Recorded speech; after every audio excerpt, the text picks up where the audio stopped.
নমস্কাৰ, মই স্নিগ্ধাৰাণী চুতীয়া। মই নচাৰ উপৰিও ঘৰতে মামীয়ে মোক চাবোন বনাবলৈ শিকাইছে। আজি মই চাবোন বনাওঁতে ব্যৱহাৰ কৰিম মহানিমৰ পাত। এয়া মই অলপমান পিচি লৈছোঁ। এয়া গোলাপ ফুল অকণমান মই ইয়াত পিচি লৈছোঁ। এয়া ই ভিটামিন টেবলেট মই দুটা বা এটা ব্যৱহাৰ কৰিম। এয়া গোন্ধৰ কাৰণে এই তেলটো ব্যৱহাৰ কৰিম। এয়া কালাৰৰ কাৰণে মই এই প্ৰডাক্টটো ব্যৱহাৰ কৰিম। এয়া চবেজ টুকুৰা টুকুৰকৈ কাটি ল'ম।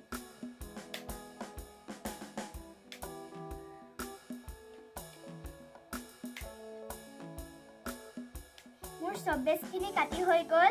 মই কেনেদৰে চাবোন বনাওঁ ভিডিঅ'টো শেষলৈকে চাই থাকিব। এয়া মই চবেজখিনি গলাই আছোঁ।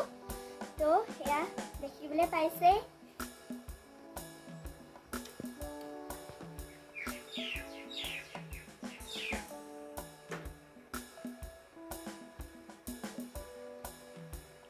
এয়া মোৰ চবেজখিনি গলি হৈ গ'ল। মই মিক্সিত পিচি লোৱা এই বস্তুখিনি দি দিম।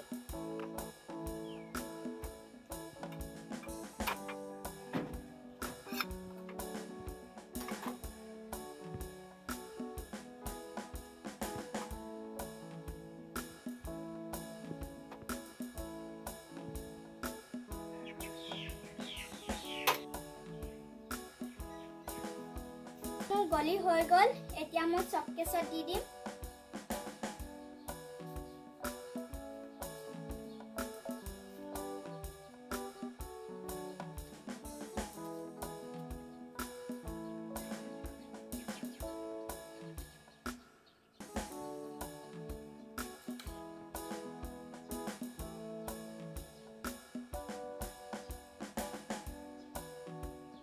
মোৰ হৈ গ'ল চাবোন বনোৱাটো। ফাইনেল লুকটো চাওক আপোনালোকে।